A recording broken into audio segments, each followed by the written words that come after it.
കുഴിബോംബുകൾ കണ്ടെത്തുവാൻ കഴിവുള്ള ബോളുകളുണ്ടോ എന്താണ് എന്നല്ലേ നമുക്ക് നോക്കാം. കാബൂളിൽ ജനിച്ച മസൂദ് ഹസാനി എന്ന വ്യക്തി തന്റെ കുട്ടിക്കാലം അഫ്ഗാനിസ്ഥാനിന്റെ തലസ്ഥാനത്തിന്റെ പ്രാന്തപ്രദേശങ്ങളിൽ കളിച്ചുകൊണ്ടേയിരുന്നു.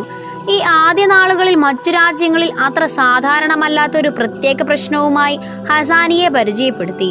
ലാൻഡ് മൈനുകൾ. കുഴിബോംബുകൾ ധാരാളമായി കാണപ്പെടുന്ന പ്രദേശങ്ങൾക്ക് സമീപം താമസിക്കുന്ന സമൂഹങ്ങൾ പലപ്പോഴും എങ്ങനെ ദുരിതം അനുഭവിക്കുന്നുവെന്ന് അദ്ദേഹം നിരീക്ഷിച്ചു. ഒരു പരിഹാരം നൽകുവാനുള്ള ശ്രമത്തിൽ ഹസാനി തന്റെ സഹോദരനോടൊപ്പം മൈൻ കഫോൺ ബോൾ സൃഷ്ടിച്ചു. ഈ ഉപകരണത്തിന്റെ പ്രതിഭ വിലയിരുത്തുവാൻ ഒരു നോട്ടം മതി. ഉരുളുന്ന നീട്ടിയ സ്പോക്കുകൾ കൊണ്ട് നിർമ്മിച്ച ഒരു ലളിതമായ പന്ത് പോലുള്ള ഘടനയുള്ള മൈൻ കഫോൺ ബോളിന് ഒരു മൈൻ ഫീഡിന് കുറുകെ എളുപ്പത്തിൽ ഉരുളുവാനും പാതയിലെ ഏത് മൈനുകളും പൊട്ടിത്തെറിപ്പിക്കുവാനും കഴിയും. ഒറിജിനൽ മൈൻ കഫോൺ ബോൾ ഒരു വലിയ കാറ്റിൽ പ്രവർത്തിക്കുന്ന ഉപകരണമാണ്. ഇതൊരു ശരാശരി മനുഷ്യന്റെ ഉയരവും ഭാരവുമുണ്ട്. കുഴിബോംബുകൾ ഉരുണ്ടുകൂടുമ്പോൾ പൊട്ടിത്തെറിക്കുവാൻ കഴിയുന്നത്ര ഭാരമുള്ളതാക്കേണ്ടത് പ്രധാനമായിരുന്നു. ഒരു മൈൻ പൊട്ടിത്തെറിക്കാൻ ആവശ്യമായ ഭാരമുള്ളതിനാൽ ചിലർ സാവധാനത്തിലുള്ളതും ചലിക്കാൻ പ്രയാസമുള്ളതുമായ ഒരു ഭാരമേറിയ ഘടനയെക്കുറിച്ച് ചിന്തിച്ചേക്കാം. മൈൻ കഫോൺ ബോൾ ഇതിന് നേർ വിപരീതമാണ്. ഈ അതുല്യമായ മൈൻ സ്വീപ്പർ നിർമ്മിച്ചിരിക്കുന്നത് ക്യാമ്പിൽ 17 കിലോഗ്രാം ഇരുമ്പ് കേസിംഗ് കൊണ്ടാണ്. ഈ ക്യാമ്പിൽ ഘടിപ്പിച്ചിരിക്കുന്നത് ഡസൻ കണക്കിന് വില കുറഞ്ഞ മുളകാലുകളാണ്. അതിൽ ഉരുളുന്നു.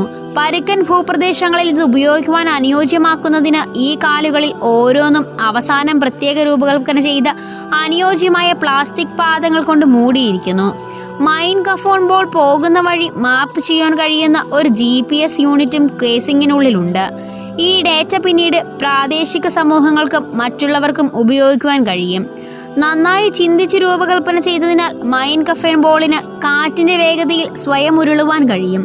മറ്റേതൊരു മൈൻ വീപ്പറിനേക്കാളും വലിയൊരു നേട്ടം മൈൻ അടിയേറ്റാലും അത് പൂർണ്ണമായും നശിക്കുന്നില്ല എന്നതാണ്. അതിന്റെ ചില കാലുകൾ മാത്രമേ പൊട്ടിത്തെറിക്കുന്നുള്ളൂ. പക്ഷേ ശരീരത്തിന്റെ ബാക്കി ഭാഗങ്ങൾ അതിന്റെ കോർ ഉൾപ്പെടെ കേടുകൂടാതെ ഇരിക്കും. സ്ഫോടനത്തിന്റെ തീവ്രതയെ ആശ്രയിച്ച് മൈൻ കഫോൺ ബോളിന് ഏകദേശം 2 മുതൽ 3 വരെ ലാൻഡ് മൈൻ സ്ഫോടനങ്ങൾ നേരിടുവാൻ കഴിയുമെന്ന് ഹസാനി ഉറപ്പു നൽകുന്നു. മൈൻ കഫോൺ ബോൾ യഥാർത്ഥത്തിൽ മസൂദിന്റെ ബിരുദാനന്തര പദ്ധതിയായിരുന്നു. അതിന്റെ പ്രായോഗികത നിരീക്ഷിച്ചു കഴിഞ്ഞാൽ അതൊരു പ്രധാന അന്താരാഷ്ട്ര പ്രശ്നത്തെക്കുറിച്ചുള്ള അവബോധം വളർത്തുന്ന ഒരു കലാസൃഷ്ടിയായി രൂപാന്തരപ്പെട്ടു എന്ന് ടീം അവരുടെ വെബ്സൈറ്റിൽ അഭിമാനത്തോടെ കുറിക്കുന്നു. നിങ്ങൾക്ക് ഈ വീഡിയോ ഇഷ്ടമായ ലൈക്ക് ചെയ്യുവാൻ, ചാനൽ സബ്സ്ക്രൈബ് ചെയ്യുവാനും മറക്കരുതേ.